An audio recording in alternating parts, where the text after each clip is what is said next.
but like Trump instinctively understands this in a way that the globalist elites do not.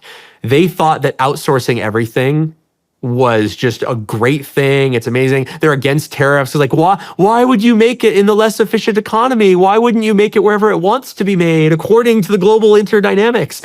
And the problem is they forgot that once you can't make anything and once your companies don't make anything, you have no leverage and you've just handed it away to everyone else. Like Trump understands that if we don't make things in America, we're actually just everyone else's bitch.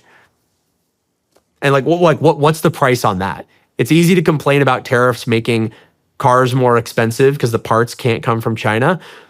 But like, what value do you put on the fact that a dictator in China could destroy our economy overnight by signing a few pieces of paper? Like, isn't that a situation that we should just be like humiliated by every day as a nation? Like, shouldn't we be waking up saying, holy shit, like everything I'm enjoying is because Xi hasn't decided to screw us yet. And Xi's gonna do it. Like when people think that the first missile to fly is going to be a Chinese ship firing at a US ship in the Strait of Taiwan. That's not the first missile. The first missile is going to be Xi calling up of his buddies in the United States and saying, if the United States government tries to fight this, I'm going to destroy your economy. I will do it. I will do it tomorrow. I will kick all of you out. I will give away all your special waivers. We're going to steal all your factories. We're going to nationalize all your workers. And then we are going to sell iPhones to the entire world. And you will become irrelevant. Like that is actually what he has in his quiver. Jeez. That's fucking scary. It's heavy stuff, right? Yeah. And the worst part is that, not to be a caricature, but like nobody's talking about this. Like, when was the last time you heard this, discussed in an open, and it's all obviously true. Like, does anyone dispute that Xi can just destroy Apple? I don't think anyone disputes that. Does anyone dispute that Xi could literally destroy millions of US jobs and trillions, if not tens of trillions in market cap literally overnight with the stroke of his pen? Like, I don't know. I feel like maybe how people felt a little bit during the Cold War, just being under the pressure of, oh man, the nukes could launch at any moment. It feels a little bit like some lesser version of that.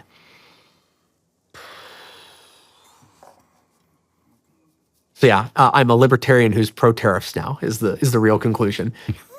I'm pro tariffs until we have our own house in order. I like tariff. I'm not a fan of tariffs. I mean, how long would it even take to get our house in order?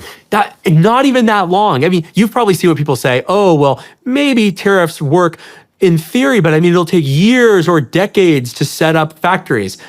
That's bogus. Look at what we did when we transformed this country during World War II. We went from basically being a mercantilist, quasi-agrarian society to being the world's most powerful manufacturing hub in like a year and a half, 2 years. Are you really telling me we couldn't do it again if it wasn't a priority? I just don't believe it. It's easier than ever to set up a factory. I've done it in China. It is easier than ever to set up advanced manufacturing. It's just a matter of will. And you also need to staff it. You know what we've done? We've built a country where through globalism, no smart kid wants to be a manufacturing process engineer, for example. Is there any world where Palmer Luckey, let's say I was 18 years old, I'm deciding what my major is. Why in the world would I major in anything to do with manufacturing, knowing that there's hardly any manufacturing going on in my country, right? If I'm a smart kid, I'm going to go work in finance or biotech or what else are kids doing these days? I guess maybe working in video games. If we don't manufacture here, then our smartest people aren't going to want to work in manufacturing. And so this is a problem that's at least when we got out of manufacturing stuff and call it the globalized decline starting in the 90s to now, at least back in the 90s, we still had all the leftover people from the Cold War. Now they're all retired, and now we don't actually have anybody. So this is a problem where we can build the factories quickly, but the hardest part is going to be training the kids. We're going to need to basically get serious about training people to run factories well, efficiently, using modern techniques, and we do have a lack of those. Have you ever heard of the idea of defector visas? No. It's one of my pet political ideas. During the Cold War, we gave a lot of visas to people to come to the United States to immigrate here from hostile powers like the Soviet Union, if they were in a critical role in those countries. He basically said, you're important over there. You are one of like the puzzle pieces that keeps everything held together for, you know, their missile program. Come over to the United States, we'll give you a job at NASA, and we'll give you a visa. You can come over. You can get an American life, an American wife. It'll be fantastic. You're gonna love it. I think we need to start doing that again. I think that that's one of the ways that we can beat China, because there's a lot of people in China. They're there, but they don't really want to be. There's a lot of people who hate what China has become. I would love it if we could say, you know what? We need a lot more people in America who know how to manufacture. I want American jobs, right? To be clear, I'm not saying we need to import people because we can't survive without immigration. I'm not one of those people.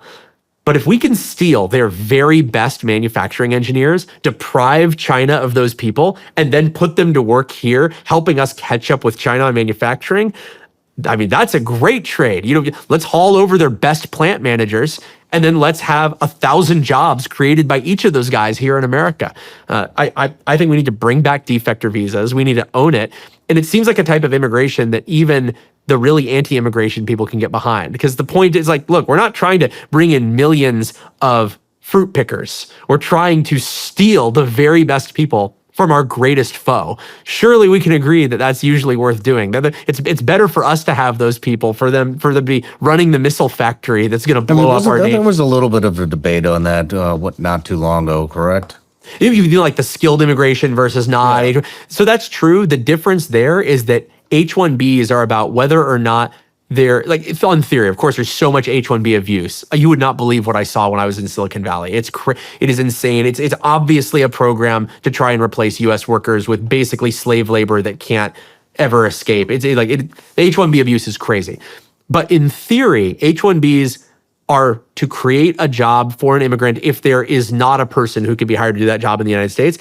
A defector visa adds an additional requirement. It has to be something that they care about, that you're ripping away. So like, it's not just that there's a need for them here, it's that it's going to hurt China by taking them. If China has 1 million people that do something, let's say that we need more rice pickers here, and China's got more rice pickers. China's got plenty of rice pickers. Taking a rice picker is not going to hurt.